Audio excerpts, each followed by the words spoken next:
Já sei, você nesse momento parou para pensar, mas o que tem a ver essa imagem com os serviços públicos e as organizações criminosas?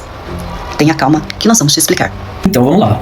De acordo com a Lei 13.460 de 2017, no artigo 2, inciso 2, o serviço público é definido como toda atividade administrativa prestada diretamente pelo Estado ou por meio de concessão, permissão ou autorização. Ou seja, ele pode ser executado tanto por órgãos públicos quanto por empresas privadas contratadas para atender o interesse coletivo. Essa lei garante princípios como a eficiência, a transparência e a participação do cidadão na avaliação desses serviços. E é justamente essa relação entre o poder público e o setor privado que abre espaço para discussões sobre controle, fiscalização e possíveis irregularidades, como veremos a seguir nos casos de concessão de serviço. Bom, agora que você entende o que são serviços públicos, você também pode entender algumas das possibilidades de delegação desses serviços, a concessão e a parceria público-privada. Na primeira, a concessão, prevista no artigo 175 da Constituição Federal e regulada pela Lei 8.987 de 95, é um contrato administrativo. Nele, o poder público, chamado de poder concedente, transfere a execução de um serviço para uma pessoa jurídica ou consórcio de empresas, a concessionária. E para que isso ocorra, alguns passos são obrigatórios. Primeiro, a escolha da empresa nunca é arbitrária. É obrigatória a realização de uma licitação, garantindo a busca pela melhor proposta para a sociedade.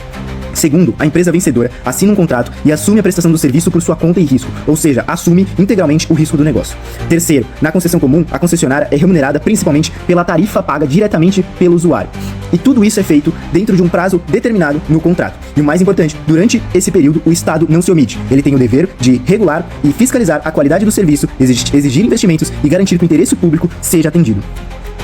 Como mencionei, além da concessão, outra possibilidade é a parceria público-privada, ou simplesmente PPP, prevista na Lei 11.079 de 2004. A PPP também é uma modalidade de concessão, mas é utilizada para projetos de alto custo e longo prazo, onde investimento privado é crucial, mas a tarifa do usuário não é suficiente ou nem existe. Na prática, existem dois tipos principais de PPPs, a concessão patrocinada e a concessão administrativa. Na primeira, concessão patrocinada, aqui o usuário paga uma tarifa, mas ela não cobre os custos. Por isso, o governo entra com uma contraprestação, um patrocínio, para complementar a receita da empresa. Já na segunda possibilidade, a concessão administrativa, o usuário não paga tarifa nenhuma. O poder público é o cliente direto e paga 100% pela prestação do serviço. Assim, tendo em mente como funciona a concessão comum e a PPP, vamos concordar que elas são ferramentas essenciais para a viabilização de serviços públicos complexos que demandam a eficiência da gestão privada. Porém, o problema é que nem sempre essa delegação gera resultados positivos. Em alguns casos, empresas privadas causam danos enormes à sociedade.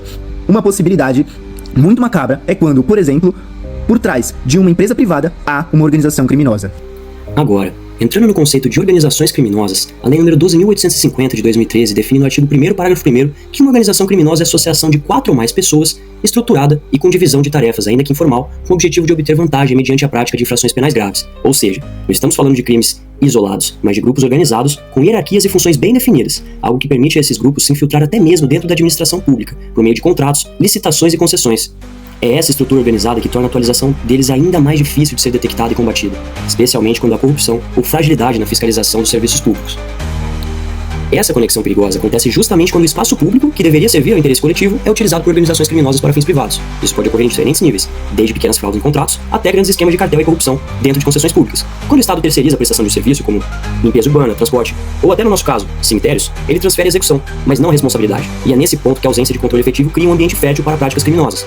Essa relação entre o público e o privado, quando mal fiscalizada, transforma o serviço público em uma ferramenta de poder e enriquecimento ilícito. Mas afinal, por que uma organização criminosa se interessa tanto em participar de concessões, parcerias públicos-privadas ou licitações? Em primeiro lugar, porque isso oferece um meio de lavar dinheiro. Por meio de contratos públicos, empresas de fachadas ou controladas por grupos criminosos conseguem dar aparência da legalidade a recursos ilícitos. Já em segundo lugar, há a vantagem econômica abusiva. Essas organizações superfaturam contratos, cobram por serviços não prestados e manipulam o mercado, gerando prejuízo ao erário e desrespeito ao cidadão. É nesse ponto que começamos a enxergar o elo entre a criminalidade organizada e a má gestão dos serviços públicos. E esse elo se torna ainda mais evidente quando olhamos os casos concretos, como das concessões de cemitérios em São Paulo, que será o tema abordado a seguir. E um exemplo da presença das organizações criminosas na prestação de serviços públicos é a chamada máfia das funerárias. O esquema funciona assim: uma pessoa falece, especialmente em hospitais públicos ou em locais de acidentes que são atendidos pelo IML. Agentes funerários pagam propina para funcionários públicos e, em troca desse suborno, eles vazam informação sobre a morte da pessoa e passam o contato da família enlutada para a funerária parceira. Minutos após a morte, antes mesmo que a família consiga processar o luto, ela é assediada por essas empresas. Aproveitando o desespero e a confusão, essas funerárias cobram preços superfaturados, muitas vezes o dobro ou o triplo do valor de mercado.